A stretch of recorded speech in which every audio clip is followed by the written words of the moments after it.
성경 말씀을 읽어드리겠습니다. 열왕기하 4장 8절부터 37절까지 읽어드리겠습니다. 하루는 엘리사가 수렙에 이르렀더니 거기 한 귀한 여인이 저를 간권하여 음식을 먹게 한 고로 엘리사가 그곳을 지날 때마다 음식을 먹으러 그리로 들어갔더라. 여인이 그 남편에게 이르되 항상 우리에게로 지나는 이 사람은 하나님의 거룩한 사람인 줄을 내가 아노니 우리가 저를 위하여 작은 방을 담 위에 짓고 침상과 책상과 의자와 촛대를 진설하사이다. 저가 우리에게 이르면 거기 유하리이다 하였더라. 하루는 엘리사가 거기 이르러 그 방에 들어가서 누웠더니 자기 사원 게하시에게 이르되 이 수넴 여인을 불러오라. 곧 부름의 여인이 그 앞에 선지라. 엘리사가 자기 사원에게 이르되 너는 저에게 이르라. 내가 이같이 우리를 위하여 생각이 주밀하도다. 내가 너를 위하여 어떻게 하랴? 왕에게나 군대 장관에게 무슨 구할 것이 있느냐? 여인이 가로되 나는 내 백성 중에 거하나이다 하니라. 엘리사가 가로되 그러면 저를 위하여 무엇을 하여야 할꼬? 게하시가 대답하되 참으로 이 여인은 아들이 없고 그 남편은 늙었나이다. 가로되 다시 부르라. 부름에 여인이 문에 서니라. 엘리사가 가로되 돌이 되면 내가 아들을 안으리라. 여인이 가로되 아니로소이다. 내 주 하나님의 사람이여 당신의 계집종을 속이지 마옵소서 하니라. 여인이 과연 잉태하여 돌이 돌아오매 엘리사의 말한 대로 아들을 낳았더라. 그 아이가 저기 자라매 하루는 곡식 빼는 자에게 나가서 그 아비에게 이르렀더니 그 아비에게 이르되 내 머리야 하는지라. 그 아비가 사원에게 명하여 그 어미에게로 데려가라 하매 곧 어미에게로 데려갔더니 낮까지 어미의 무릎에 앉았다가 죽은지라. 그 어미가 올라가서 아들을 하나님의 사람의 침상 위에 두고 문을 닫고 나와서 그 남편을 불러 이르되 청컨대 한 사왕과 한 나귀를 내게로 보내소서. 내가 하나님의 사람에게 달려갔다가 돌아오리이다. 그 남편이 가로되 초하루도 아니요 안식일도 아니오늘 그대가 오늘날 어찌하여 저에게 나아가고자 하느뇨? 여인이 가로되 평안이니이다. 이에 나귀의 안장을 지우고 자기 사원에게 이르되 모라 앞으로 나아가라. 내가 말하지 아니하거든 나의 달려가기를 천천하게 하지 말라 하고 드디어 갈멜산으로 가서 하나님의 사람에게로 나아가니라. 하나님의 사람이 멀리서 저를 보고 자기 사원 게하시에게 이르되 저기 수넴 여인이 있도다. 너는 달려가서 저를 맞아 이르기를 너는 평안하냐? 내 남편이 평안하냐? 아이가 평안하냐 하라 하였더니 여인이 대답하되 평안하다 하고 산에 이르러 하나님의 사람에게 나아가서 그 발을 아는지라. 게하시가 가까이 와서 저를 물리치고자 하매 하나님의 사람이 가로되 가만두라. 그 중심에 괴로움이 있다마는 여호와께서 내게 숨기시고 이르지 아니하셨도다. 여인이 가로되 내가 내 주께 아들을 구하더이까? 나를 속이지 말라고 내가 말하지 아니하더이까? 엘리사가 게하시에게 이르되 내 머리를 묶고 내 지팡이를 손에 들고 가라. 사람을 만나거든 인사하지 말며 사람이 내게 인사할지라도 대답하지 말고 내 지팡이를 그 아이 얼굴에 놓으라. 아이의 어미가 가로되 여호와의 사심과 당신의 혼의 사심을 가리켜 맹세하노니 내가 당신을 떠나지 아니하리이다. 엘리사가 이에 일어나 여인을 쫓아가니라.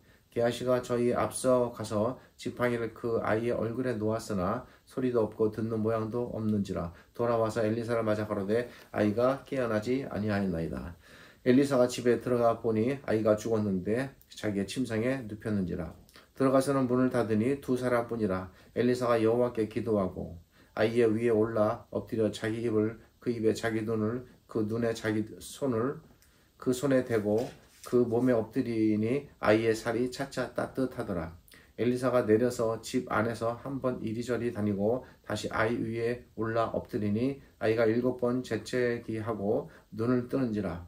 엘리사가 게하시를 불러서 저 수넴 여인을 불러오라 하니 곧 부름에 여인이 들어가니 엘리사가 가로되 내 아들을 취하라. 여인이 들어가서 엘리사의 발 앞에서 땅에 엎드려 절하고 아들을 안고 나가니라. 구약시대에 하나님께서는 왕을 세우셔서 하나님의 백성을 세우신 왕을 통해 다스리게 하셨습니다. 그러나 때로 왕들은 하나님의 뜻을 저버리고 도리어 백성들을 자기의 수단으로 여겨 억압하고 착취하기도 하였습니다. 아합이나 그의 아들인 아하시야가 이런 왕들에 해당합니다. 아합은 우리가 지난주에 살펴보았듯 나봇의 포도원을 강탈하고 나봇을 죽이기도 했습니다. 또 아하시아는 아합을 이어 이스라엘을 크게 어지럽히며 더욱 깊은 타락으로 이끌었습니다. 이런 아합과 아하시아의 암울한 정치 속에서도 하나님께서는 여전히 자기 백성을 정성으로 돌보셨는데 그 한 예가 오늘 본문입니다. 한 부부가 등장합니다. 이 부부는 엘리사를 개인적으로 돕고 있었습니다. 어느 날 이 부부는 엘리사를 위해 한 다락방을 마련해 주었습니다. 엘리사는 고마움을 느끼고 이 부부에게 무엇인가 도움을 주고 싶었습니다. 엘리사는 여인에게 혹 왕이나 군대 장관에게 부탁할 일이 있는가 물어보았습니다. 그러자 여인은 13절에서 나는 내 백성 중에 거하니이다 라고 대답했습니다. 이것은 이 여인이 자기는 자기 백성들과 이곳에 사는 것에 만족한다는 표현입니다. 그러니 왕이나 군대 장관에게 특별히 부탁하는 일을 하지 않겠다라는 부드러운 거절의 표현입니다. 이때 엘리사의 시종 게하시가 이 집에는 오래도록 자식이 없다고 말하였습니다.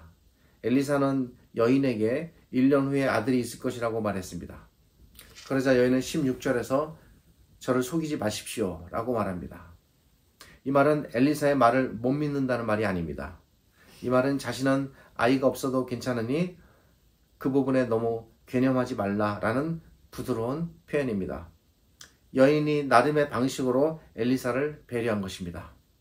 하지만 1년 후에 정말 아들이 태어났습니다. 그 후 몇 년의 세월이 흘렀습니다.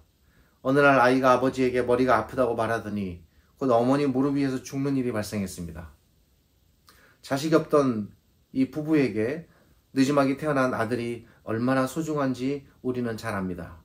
이 부부의 고통과 아픔이 얼마나 컸을지는 굳이 설명할 필요 없이 우리가 충분히 짐작할 수 있습니다.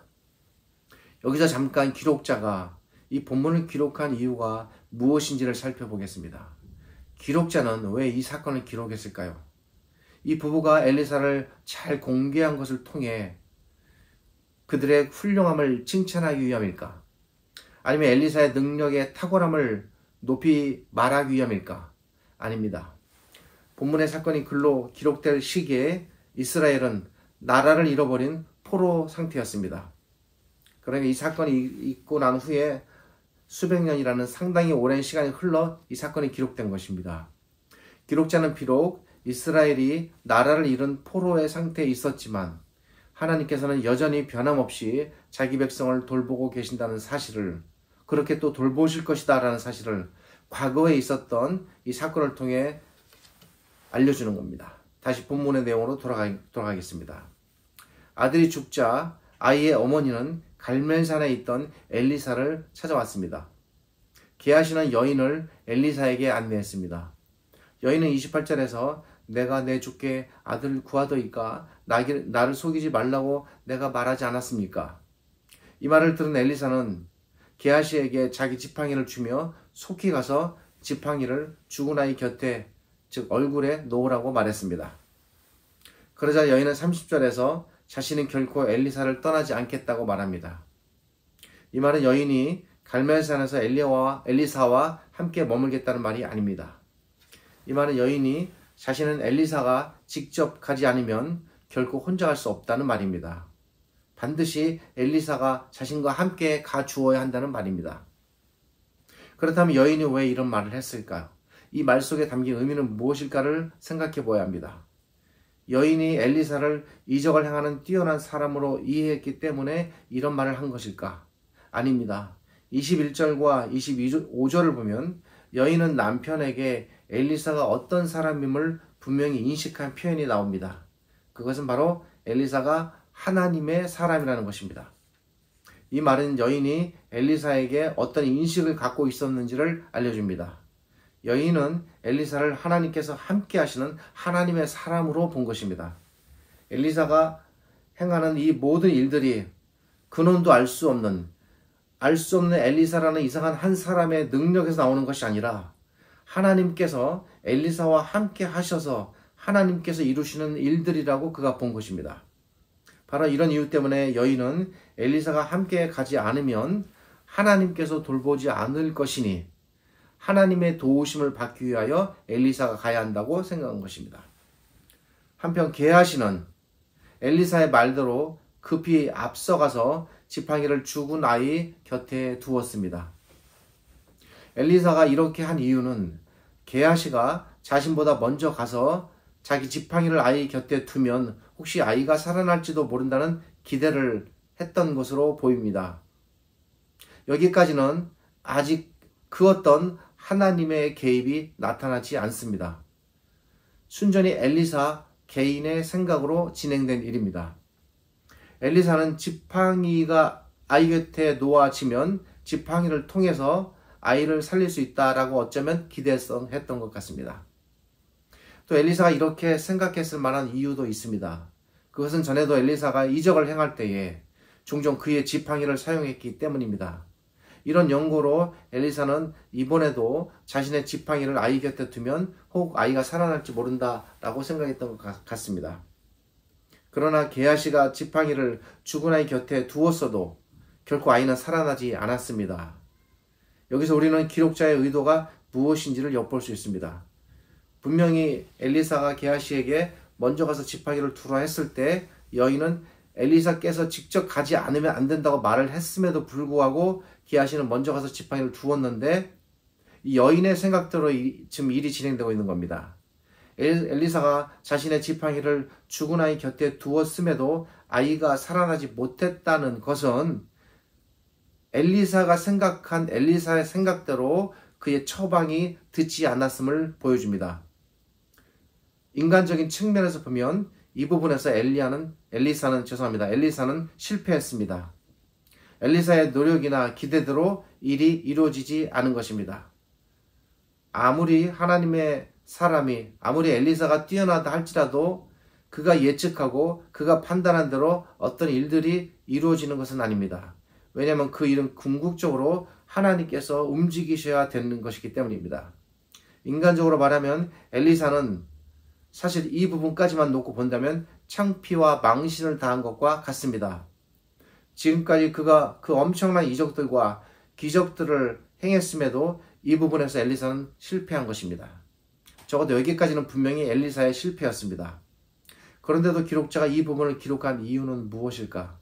그것은 이 사건을 통해 엘리사 개인의 능력이나 출중함을 드러내려는 것이 아니라 엘리사의 배후에서 자기 백성을 돌보시는 하나님, 그분을 나타내고자 하기 위함입니다.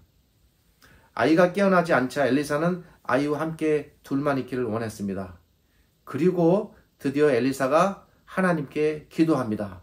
하나님께 기도하였다는 이 기록은 엘리사가 자기의 능력과 자기의 어떤 권능으로 이 일을 이루는 것이 아니라 이 일이 전적으로 하나님께 있음을 알고 하나님께서 이 일에 나타나 주시기를 간구하였음을, 즉 만약에 아이에게 어떤 살아나는 일이 발생한다면 그 일은 철저히 하나님께서 행하셨음을 보여주는 그의 행위입니다. 그렇게 기도하고 난 후에 자기의 입과 눈과 손을 아이의 입과 눈과 손에 대었습니다. 그러자 드디어 아이가 깨어나기 시작합니다. 엘리사가 처음 시도했던 그의 방식에 실패했고 하나님께 전적으로 매달리고 하나님을 구했을 때 일이 나타난 것입니다. 아이가 7번 기침을 하고 나더니 완전히 깨어났습니다. 드디어 하나님께서 개입하신 것입니다. 하나님께서 아이를 살린다 할지라도 언제 어떤 타임에 살리느냐가 대단히 중요했습니다. 여기서 우리는 한 가지 놓치면 안 되는 사실이 있습니다. 그것은 엘리사의 첫 번째 지팡이 처방이 실패했고 하나님의 사람으로 소개된 엘리사가 아이에게 가서 기도했을 때에 살아났다는 사실입니다. 무엇을 의미합니까? 이것은 이 아이가 살아난 것이 결코 엘리사 개인의 뛰어난 능력이나 출중함 때문이 아니라는 것입니다. 이 일은 전적으로 하나님께서 행하셨음을 이 사건을 통해서 알려주는 겁니다. 엘리사가 아이를 살린 것이 아니라 하나님께서 아이를 살리셨다라는 사실을 기록자가 사건의 전개를 통해서 매우 의도적으로 강조하고 있습니다. 이렇게 해서 죽었던 아이가 완전히 살아났습니다. 어쩌면 여인도 이 부분까지는 기대하지 못할 수도 있었습니다. 혹시나 하는 기대감으로 엘리사를 모시고 왔지만 그래도 할 수 없다라는 마음도 어쩌면 반 의심, 반 믿음 이런 상태였을지 모릅니다. 사람이 죽었다가 살아나는 일을 누가 기대할 수 있겠습니까? 아무리 사랑하는 사람일지라도 죽으면 떠나보내야 하고 포기해야 합니다. 그래서 다시는 못 만난다고 생각하니 슬퍼하고 우는 것입니다. 그러나 하나님께서는 절대 절망의 이런 슬픔 속에서도 소망을 주시는 분이라는 사실을 본문을 통해서 우리에게 알려주는 것입니다. 하나님께서는 절망적이고 암울한 시대에도 자신의 백성을 결코 버리지 않으셨습니다.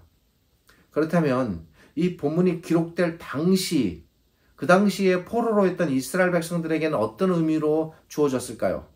이 본문은 이스라엘 백성들에게 하나님께서는 자녀가 없는 가정에 자녀를 주시고 또한 죽은 자녀를 살리심으로 말미암아 어두운 시대에도 항상 변함없이 아무도 관심조차 두지 않을 것 같은 시골 한 농촌에 이 이름 없는 이 부부에게 일어난 이런 일들을 통해서까지도 하나님께서 어떻게 한 작은 보잘것없이 보이는 그런 백성들까지 끝까지 책임져 나가시는가를 보여주는 겁니다.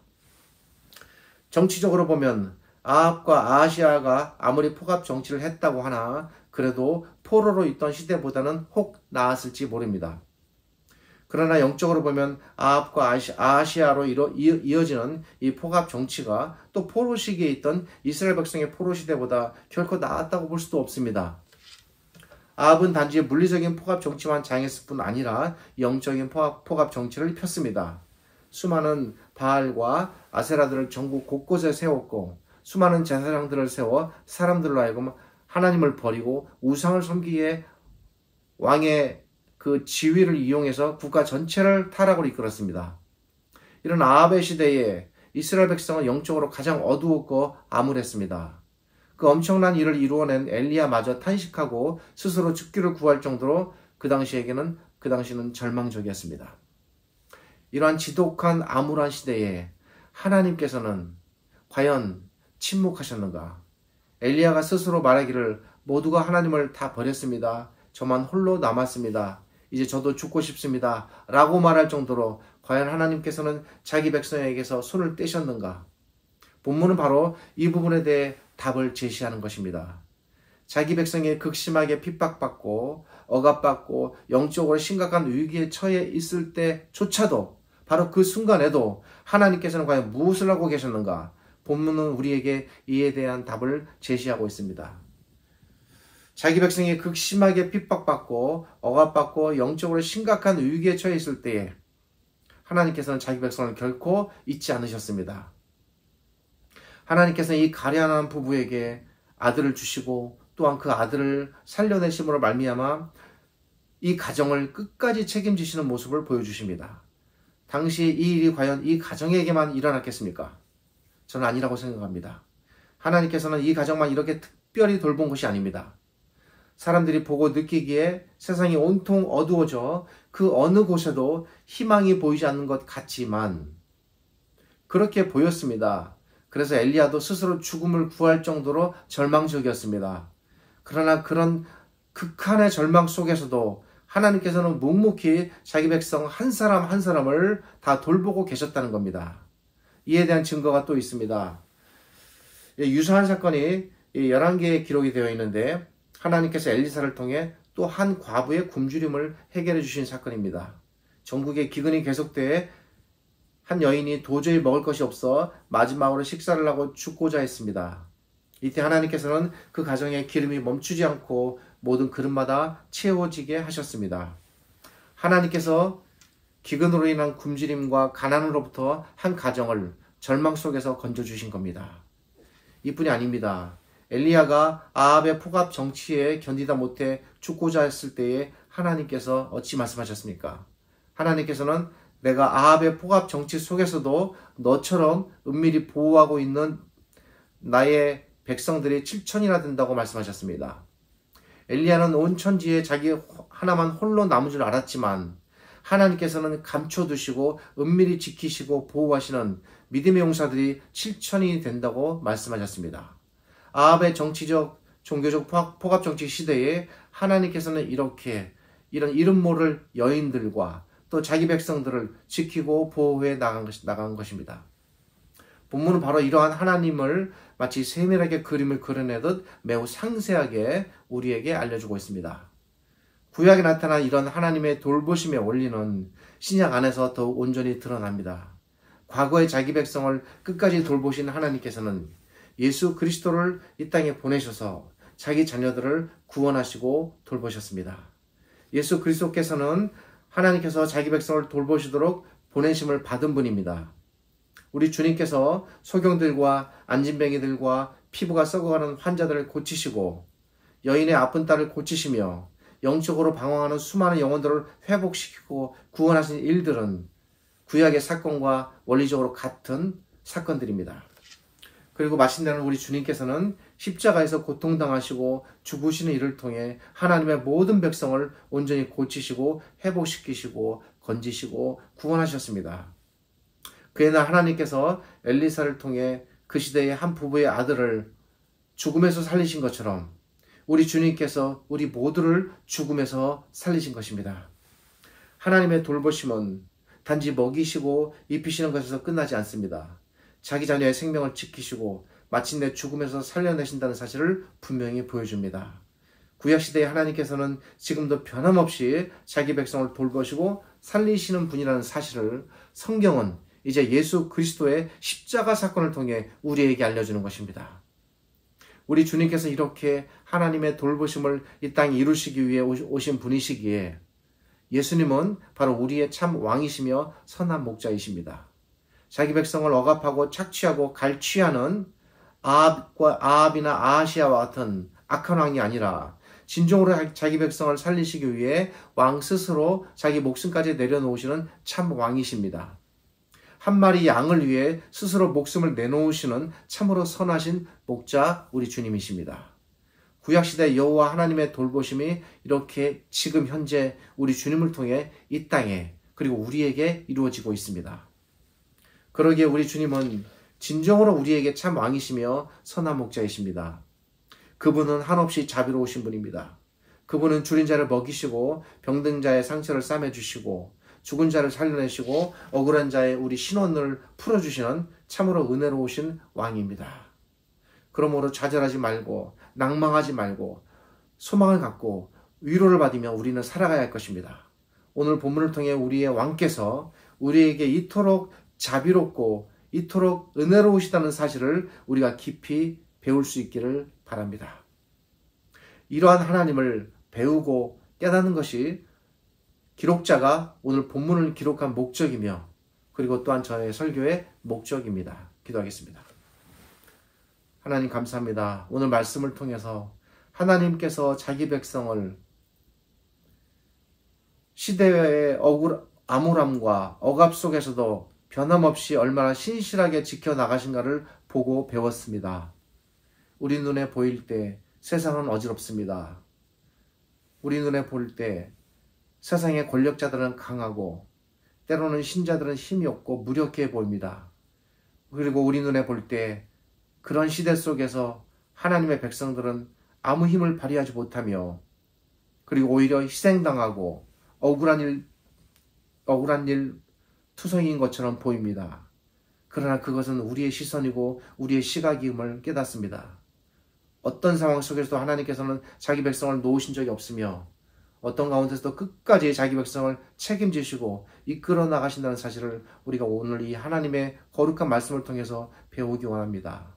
이 말씀을 읽고 배우는 모든 신자들에게 이런 하나님의 위로와 소망을 주시기를 간절히 바랍니다.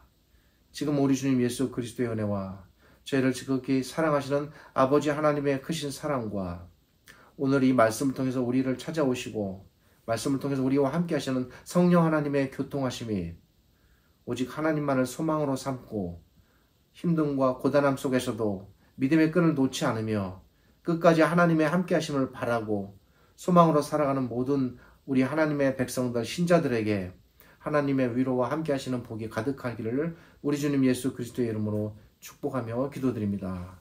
아멘.